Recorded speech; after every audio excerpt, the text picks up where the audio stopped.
ಕರ್ನಾಟಕದಲ್ಲಿ ಲೋಕಸಭಾ ಚುನಾವಣೆ ತೀವ್ರ ಕುತೂಹಲ ಮೂಡಿಸಿದೆ. ದೋಸ್ತಿ ಸರ್ಕಾರ ಹಾಗೂ ಬಿಜೆಪಿ ನಡುವಿನ ಜಿದ್ದಾಜಿದ್ದಿನ ಕದನ ಅಂತ ಹೇಳಲಾಗ್ತಿರೋ ಕರ್ನಾಟಕ ಲೋಕಸಭಾ ಮಹಾಸಮರ 2 ಹಂತಗಳಲ್ಲಿ ನಡೆಯಲಿದೆ. ಕರ್ನಾಟಕ ಲೋಕಸಭಾ ಕದನಕ್ಕೆ ಮುಹೂರ್ತ ಫಿಕ್ಸ್. ರಾಜ್ಯದಲ್ಲಿ 2 ಹಂತದಲ್ಲಿ ನಡೆಯಲಿದೆ ಎಲೆಕ್ಷನ್.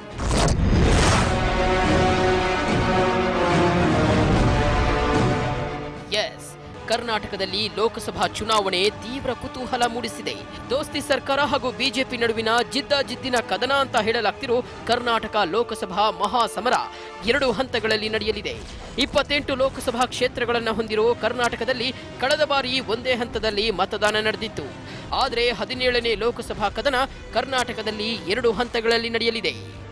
28 ಲೋಕಸಭಾ ಕ್ಷೇತ್ರಗಳನ್ನ ತಲಾ 14 ಕ್ಷೇತ್ರಗಳನ್ನಾಗಿ ವಿಂಗಡಿಸಲಾಗಿದ್ದು, ಮೊದಲ ಹಂತ ಏಪ್ರಿಲ್ 18ರಂದು ಹಾಗೂ ಎರಡನೇ ಹಂತ ಏಪ್ರಿಲ್ 23ರಂದು ಉಳಿದ 14 ಲೋಕಸಭಾ ಕ್ಷೇತ್ರಗಳಲ್ಲಿ ಮತದಾನ ನಡೆಯಲಿದೆ. ಮೇ 23ರಂದು ಫಲಿತಾಂಶ ಹೊರಬೀಳಲಿದೆ. ನವದೆಹಲಿಯ ನಮ್ಮ ಪ್ರತಿನಿಧಿ ಸ್ವಾತಿ ಚಂದ್ರಶೇಖರ್ 28 ಕ್ಷೇತ್ರಗಳನ್ನು ಹೊಂದಿರುವ ಕರ್ನಾಟಕದಲ್ಲೇಕೆ 2 ಹಂತದಲ್ಲಿ ಮತದಾನ? ತಮಿಳುನಾಡಿನಲ್ಲಿ 39 ಕ್ಷೇತ್ರಗಳಿದ್ರೂ ಒಂದೇ ಹಂತದಲ್ಲಿ ಮತದಾನ ನಡೀತಿದೆ ಅಂತ ಪ್ರಶ್ನೆ ಮಾಡಿದ್ರು. ನಮ್ಮ ಪ್ರಶ್ನೆಗೆ ಪ್ರತಿಕ್ರಿಯಿಸಿದ ಸುನೀಲ್ ಅರೋರಾ, ವಾಹನ ಸೇರಿದಂತೆ ಲಭ್ಯವಿರುವ ಸೌಲಭ್ಯದ ಆಧಾರದ ಮೇಲೆ 2 ಹಂತದಲ್ಲಿ ನಡೆಸಲಾಗ್ತಿದೆ ಅಂತ ಪ್ರತಿಕ್ರಿಯೆ ನೀಡಿದ್ರು. Swati Chandrashekhar from TV5. Sir, why 2 phases for Karnataka? Before also there's been only 1 phase for Karnataka, but this time why 2 phases for Karnataka? Here towards your right, the 3rd row. And my second question is, how are you going to curb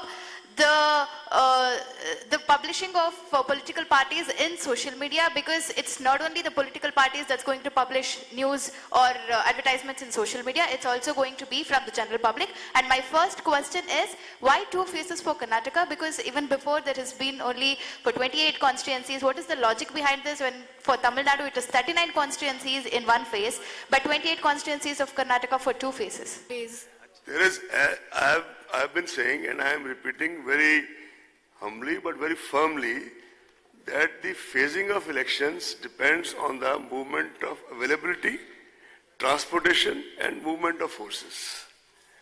So there is no design behind holding it in one. For example, in Rajasthan, last time you had 2 phases, although there are only 25 seats, and in 2 phases, there were only 5 districts which had 1 phase. ರಾಜ್ಯದಲ್ಲಿ ಆಡಳಿತ ನಡೆಸುತ್ತಿರೋ ಕಾಂಗ್ರೆಸ್ ಹಾಗೂ JDS ಮೈತ್ರಿ ಪಕ್ಷಗಳು ಚುನಾವಣಾ ಪೂರ್ವ ಮೈತ್ರಿ ಮಾಡಿಕೊಂಡು 20ಕ್ಕೂ ಹೆಚ್ಚು ಸೀಟು ಗೆಲ್ಲುವ ವಿಶ್ವಾಸದಲ್ಲಿವೆ. ಮತ್ತೊಂದು ಕಡೆ ಬಿಜೆಪಿ ಸಹ 20 ಸೀಟು ಗೆಲ್ಲುವ ಗುರಿ ಇಟ್ಕೊಂಡು ಅಖಾಡಕ್ಕೆ ಸಿದ್ಧವಾಗ್ತಿದೆ.